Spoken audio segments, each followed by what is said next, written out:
All right, so you wanted to know what happened with that plane crash in Philadelphia, but not just the news reports, right?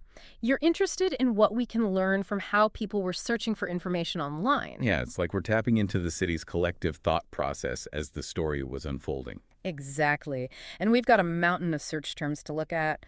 Some of them, I have to admit, are a little strange. Like right away, we see pediatric showing up a lot. It's one of the top searches, even before people knew the basic facts of what even happened. Huh. That's interesting, isn't it? It seems like even before they knew any details, people were already thinking about a child maybe being involved. Yeah, and that makes me wonder, did that maybe influence how the news was first reported? We'll have to look at that a little bit later. But first, let's figure out some of the basics. We know a plane crashed in Philadelphia, but what kind of plane was it? Well, Learjet 55 pops up a lot. So it wasn't a big commercial plane, it was a smaller private jet. A Learjet crashing near a big city. That already sounds kind of scary. But the search term, Roosevelt Mall, makes me think things might be even more complicated. It looks like the crash happened near or even at the mall, which makes this whole thing even more worrying. Just imagine right after it happened. All those questions people must have had. And we see that in the search trends: what happened, why, video. It's almost like people were really desperately trying to figure out what was going on in all the chaos. You can almost feel the urgency in those searches, like a need to understand what just happened. And these days, that usually means wanting to see it for yourself. Video, being one of the top searches, says a lot about how much we depend on seeing things to understand them. It's like we need to see it to believe it, to really get what happened.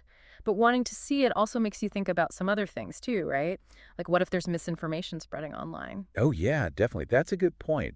When people are rushing to find answers, they might run into videos or pictures that aren't real or are taken out of context. So it's like a reminder to be careful with what we see online, especially in situations like this where everybody's feeling a lot of emotions and just want answers. It's true. And while we're talking about all the ways people were searching for information, it's pretty interesting to see all the different ways people were typing things. We see Philly, Philadelphia, even plane.crash, and they all mean the same thing. It's like a snapshot of the panic and confusion. Oh, yeah. People just typing whatever they can as fast as possible to get any information. Yeah, exactly. Nobody cares about grammar when something like this is happening. Yeah. It's all about speed and getting information. Okay, so let's recap. We have a Learjet 55 that might have had a child on board. It crashed near a mall in Philadelphia. And we've seen how people were frantically searching for answers, trying to find videos, and how all that urgency can lead to unreliable information. And don't forget about how people were feeling. Those searches for pediatric tell us that people were immediately worried about a child possibly being involved, maybe even before they knew for sure. It makes you wonder how much our natural empathy shapes what information we look for and care about. That's a great point. It's not just about the facts of the crash. It's about how those facts make us feel. And that's something we'll definitely talk more about as we get deeper into this whole thing and what happened afterwards. Absolutely. Yeah. For sure. It's interesting, as we're putting all these search terms together, I'm really struck by how quickly people went from searching about the crash itself to the response. Yeah. Like Philadelphia News, emergency resources, Philadelphia Fire, those all start trending right away. It's like this digital wave of worry going through the city. Everyone wants to know, is everyone okay? And what's being done? Exactly. And it's not even just about finding information. It's also about feeling safe again. Mm. When there's a crisis, those local institutions become really important. It's like that saying, local news is what happens when the world comes to your town. And suddenly all those local searches are so much more important. That's a good point. And if you look even closer, you see searches for Mayor of Philadelphia and even Josh Shapiro, the governor. Oh, interesting. So it's not just about how they're responding to the emergency right now. It's also about who's in charge and who's taking responsibility. Exactly. It shows how much we need to see someone in control, a leader, especially when things are scary and uncertain. And while everyone's focused on Philadelphia, we also see searches for crashes in other places like Texas, California, Missouri. It just reminds you that even though this event is what everyone's talking about right now, aviation incidents happen, unfortunately. It makes you think about the safety of air travel in general. Yeah, because every time something like this happens, we think, could that happen to me? Could it happen here? Which takes us back to what we were talking about earlier with people searching for video. It's normal to want to see what happened and try to understand it by watching it. Mm-hmm. But wanting to see everything can also be risky. Especially when you think about how fast information spreads online and how easily misinformation can take over. Exactly. Someone might share a video saying it's from the crash, but it could be totally fake. Right. Or a photo might be real, but used in the wrong way to create a false story. It's like a game of telephone where the truth changes every time someone shares it. So how do we, as people looking for information, figure out what's real in all of this? It comes down to thinking critically and being media literate. You have to ask, who's sharing this? What's their reason for sharing it? Is this a source I can trust? So basically, don't believe everything you see, right? Be skeptical, look for confirmation from different sources, and trust real news outlets and official statements. Absolutely. And sometimes the best thing to do is just say, I don't know yet. It's better to wait for real information than to accidentally spread rumors and wrong information. Okay, so we've talked about why people want to see things and how important it is to think critically and be careful of misinformation.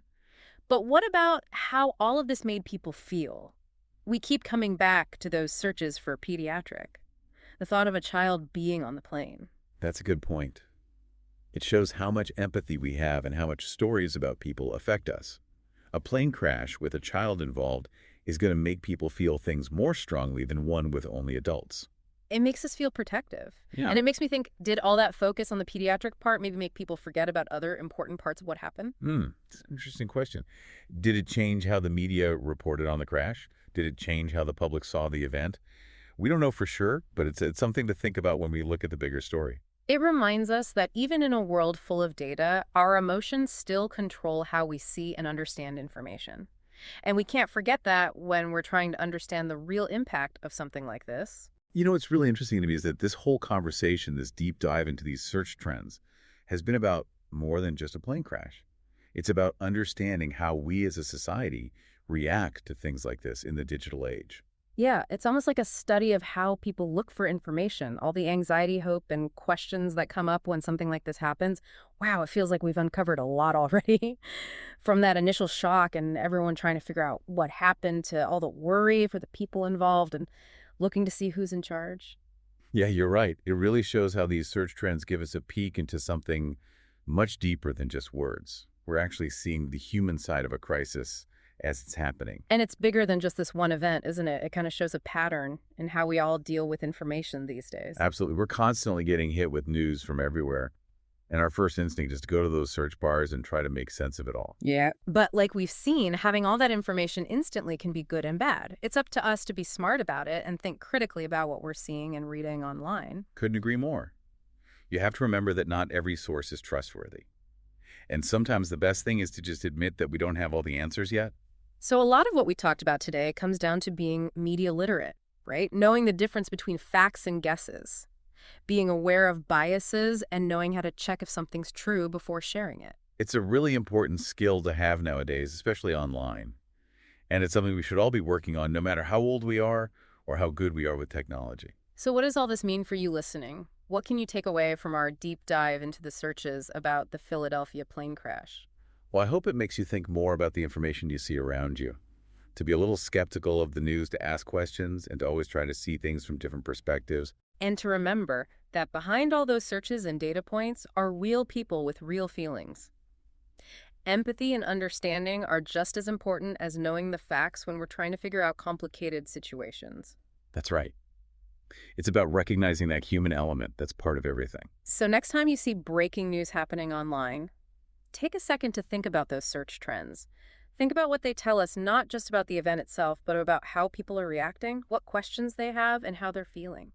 If we approach information with both curiosity and a critical mind, we can better understand the world around us and understand where we fit in. And that's what the deep dive is all about, helping you connect the dots, uncover hidden layers, and get a deeper understanding of the stories shaping our world. Thanks for joining us for this deep dive. We'll see you next time. Today is your lucky day. Today is the day that our $3 website works for you, paying you directly to your PayPal daily. Imagine $3 ongoing continuous payments to your PayPal account. Imagine falling asleep and waking up to $300 in your PayPal account. How would this make you feel? How could this help you? What bills could you pay? What kind of fun could you have? What does that retirement look like now? All for a one-time payment of $3. This website is DFY done for you, fully built and completely hosted, and never stops collecting payments for you. You have spent $3 on coffee on a regular, but that coffee won't help you create multiple streams of income. Click the link below.